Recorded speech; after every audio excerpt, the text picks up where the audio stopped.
Well, it's a great pleasure to be here. Delighted to be in Ireland, always. And I accept what was said about the weather, but you can come and enjoy yourselves anyway, is my opinion. Forgive my Irish, but I had some fun in Google Translate. We won't go very far with it, but at least I tried. This is my main point of my talk today. And it's not original, it was said by somebody before me. My purpose here is to make you think. I'm not here to teach you anything, and I think really that's what I want out of it, is that people start thinking and start thinking differently. A word about myself and the university. Bangor University has boldly, possibly foolishly, decided that it wants to be the sustainable university. We want to position ourselves in that space, and we want to bring sustainability to life. Now then, I can see the question marks above almost everybody's head. What do they mean by that? And that is the challenge. And that's what I want to be discussing today in the context of tourism. What does sustainability actually mean? A word about my project, Wise Network. We are working with businesses on exactly this. Not necessarily tourist business, but how can we support Welsh businesses and enterprise with growth and development of sustainable products and services, and what does it mean? And one of the emphasis that we put on any business development is that you have to consider the environment. Yes, you have to consider people, the equal opportunities aspect of it. And in Wales, we also consider the Welsh language and culture in any business development. And that really will not just be a nuisance to your business, not a nuisance, but it will give you a competitive advantage and profitability in your business. And as well as the outward-facing message to your clients, also how you operate internally as a business, the way you do things. And what we're trying to achieve in Bangor is the Bangor way of doing things that is sustainable. And people will know instinctively, the question mark will disappear from people's thought bubbles and say, ah, yes, I know what that means. And for our businesses that engage with us on our sustainability issues, we give them this charter mark. Meaningless, possibly, but it's a little reminder that these businesses are at least trying to function sustainably. I know it's after lunch, but I don't see much of a yawn there. And really, the sustainability thing isn't a yawn. It's got teeth. It's where it's at. It's where it's really at in a business sense. We know, as a university, that our students want it. We know that really successful businesses, you look at businesses that are really successful, and they are taking this seriously. And we believe, in the tourist domain, that the more discerning visitor is going to be interested in how you, as a business, present yourself in the sustainability arena. The purpose of the event here today, and we've been here all morning, is to look at a way of stimulating growth in business within the walking activity segment. And this is going to be a generic talk, really. And a question to ask is, do we want high volume, low value, or do we want low volume, high value? And how are we going to achieve that? Because growth for growth's sake, it can be like a balloon. If you blow it too hard, it's gone, pop. Now, the audience here, a lot of business people I know, but there's also there's politicians, there's policy makers. We have to consider local people, if they're indigenous population, the incomers, businesses that are directly involved with tourism, businesses that are not. Visitors, who are they? Who is the population that we're addressing with our messages? They can be homegrown Irish, people who come back to their roots. All of these people have different agendas and different expectations as well. And there's a lot about expectation management. And then we've heard about where your markets are.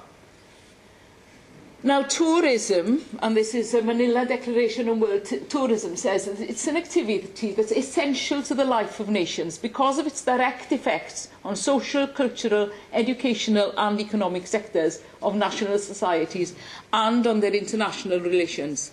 It's a way of bringing people together. It's a way of bringing people to Ireland, and also for Irish people to go out and visit other people. So a very important part of the world. And now, what is a tourist?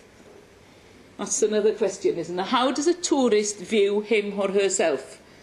And this particular tourist says he's not a tourist, but he is a mobile citizen. And that's another interesting thing to be considering when we're putting our business together, how people view themselves. I'd like to think of tourists as people who have somewhere else to call a home. You know, they can come and go, but we have to always consider, especially in strategy, how we're going to manage people. And if there is a critical mass of people who want to come and live here, it then spoils the destination, probably, possibly. A question, like I said, I'm not here to tell you as much as to raise questions and make you think. And the other question that I've been wondering about is, do people, I mean people locally, really like tourists? Or would they prefer to generate their income in another way? And that's another question. And who is being affected by tourists? I mean, we had a very, very clear declaration this morning about what that travel operator really wanted.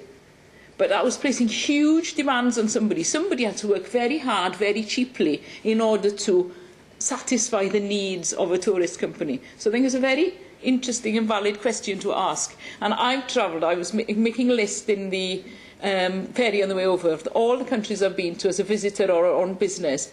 And I often wonder, how do people view me? What is the balance of power now between me and the host country? Because I'm there, money bags, you know, parting with my cash, tip here, whatever there. It's a balance of power, isn't it? And I think it's always good to have that on the table as well.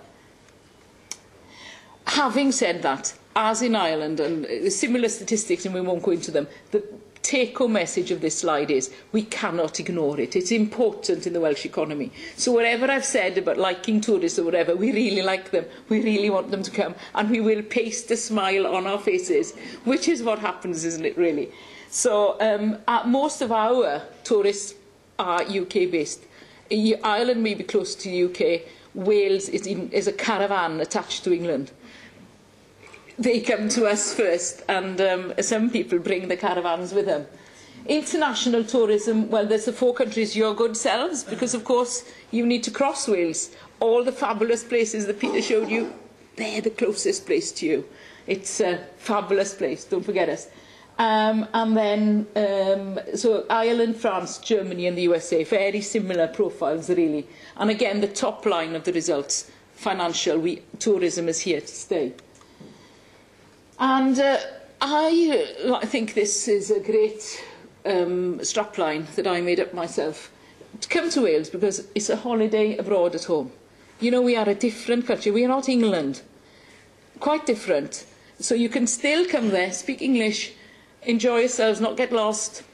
But it's something different, a little bit special, a little bit of flavour. And here we have a natural environment. We've got 3 national parks. We've got areas of standing natural beauty, etc. Heritage and culture, more castles per square mile than anywhere else in Europe, probably the world. Activities and venture, which was the section I was talking about, should be talking in more detail about, and there's plenty of that. Events and festivals we've heard about. Distinctive destination, I put a question mark against that, because often in the interest of making it customer friendly, oh, everything's English, we might be losing a little bit of the distinctiveness, certainly in Wales, and possibly asking the question, you don't want to lose your distinctiveness, and we certainly don't want to lose ours either. We don't want it to be any street anywhere. What is it that's distinctive? So quickly, and I'm going to speak very fast before the sign goes up telling me to shut up, I want to move on to what is sustainability, the sustainable and responsible tourism. The whole thing is about killing the goose that laid the golden egg. You know, people come because they want something distinctive. They don't want to find that there's people like themselves now living here and it's not Ireland anymore. It's not Wales anymore. You know, it's not Romania anymore. It's not the south of Spain anymore. It's all become homogenised. How do we avoid that? And then, as a business, doing things differently. So, the context, the sustainability context. This is the challenge. We only have one planet. There is no planet B. And as tourist industry, we really, really depend on this. And a shocking fact is that if everybody lived their lives like me, consuming resources at the rate of a Welsh person, we would need 3 planets in order to survive. And I hate to tell you this, but if everybody lived like you, we would need 6 planets, which is an astonishing fact in and of itself. And I was quite surprised when I realised that Ireland has the 10th largest footprint in the world. Now in Wales we've got a statutory commitment to living a one-planet life and promoting one-planet living. And that also includes, yes, the environment, but also language and culture and equity and social inclusion. Or that's what they say. And of course it's putting big words into action. That's the challenge for everybody. It's easy enough to have stuff in a document, fancy document. When you come to actually delivering it, what does it mean? I was cursing the fact that I got this lot. Everybody's full of sandwiches and soup. I want to know what your minds are really like. How do they operate? So you're going to answer me now. If you see this word here, this is not a word association question. Do you picture, have you got a picture in your mind of a chair? Yes or no? Some people don't see anything. It's just a word. That sort of person can't read Tolkien. They think, what is it? Anybody, what sort of chair came to your mind, sir? Well, I think the Cahir lock on top made me think, obviously, of a chairman. Ah, fantastic. Another chair? Anybody else had a chair? If you look at the bottom one, help me here. Do you mean the chairman of the meeting? Cahir lock is chairman. All right, well, we'll look at the bottom one. Now, this is where Google Translate let me down. I was being so clever. Anyway, you could have said chair of a meeting, which is what you did, but you could have come up with any other sort of chair as well. What about orange? What sort of picture comes to your mind? A fruit, anything else? A colour, anything else? Dutch. A political group. I should have thought of that, wouldn't I? But you could have thought of an orange mobile phone. What about, now what does that top word mean? And the bottom word means infinity. It could mean something completely ridiculous. Anyway, what comes to your mind when you see that word? Space. Space. Anything else?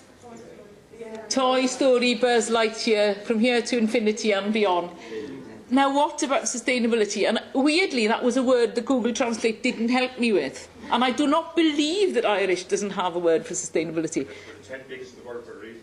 Eh? We're number 10 in the world for a reason. So, help me here, because I'm running out of time. What comes to your mind? Responsible. Responsible. Now, what does responsible look like in a picture form? Anyway. It can succeed itself. Yes. Did anybody come up with that and think, oh, shut up, get on with it? Because quite often, it's the wrong impression. It's just about tree hugging, but it really isn't about tree hugging. And from a business perspective, the Harvard Review says that the only companies that make sustainability a goal will achieve competitive advantage. And that means rethinking business models, as well as products, technology and processes. So in the tourist arena, what are we going to be doing? So what does it look like? And I'm going to talk really fast now. It's development that meets the needs of the present. It's the ability to last into the distant future and the process of moving towards that. And if we were truly sustainable, we wouldn't be having this discussion, because everybody, not just the privileged, would be living a better quality of life without making a mess of the planet. And what does sustainable tourism look like? Please go to that website, and there's plenty written about it. But basically, we want that stool to be a balanced 3 equal legs with equal height. We need to balance people, planet, and simply making money. And in any business, that's a challenge. It's a challenge for government. It's a challenge for individuals. And if we manage to saw away one of the legs and get it all wrong, we skid off the stool. It's not a comfortable seat at all. And in the tourist area, the natural environment is really critical. the people side of things is really critical, as well as making money. I had a cottage myself. You're not in it as a charity. Making money is just as important as the other things. And those are the things that are not sustainable, which are, sadly, things that are that could be tourist attractions in themselves. Go and see slums. Go and see incredible rubbish dumps of Manila. I mean, you know, unfortunately, there is a sort of weird fascination. But so the message here is it's the interconnectedness of all things. True sustainability requires investment in human and social capital, not just resource depletion. I'm going to move forward very quickly to the end slide. Maybe it's time to update the definition so that the development that ensures realistic growth and consumption in the current generation while ensuring the capacity of future generations to thrive without conflict. And I'm going to finish with these because I'm not actually going to get on to the bit about tourism, but it was actually all about tourism as well. And that's where you start, you know, you start where you're at. And that's your destination, that's where your people will come from too. And in case you think that other people, it's just men looking confused, it's also women. So just in conclusion, we want to stimulate the realistic growth expectations in business in the space that we're operating in. Oh, sorry, right, I'm stopping there. Thanks very much.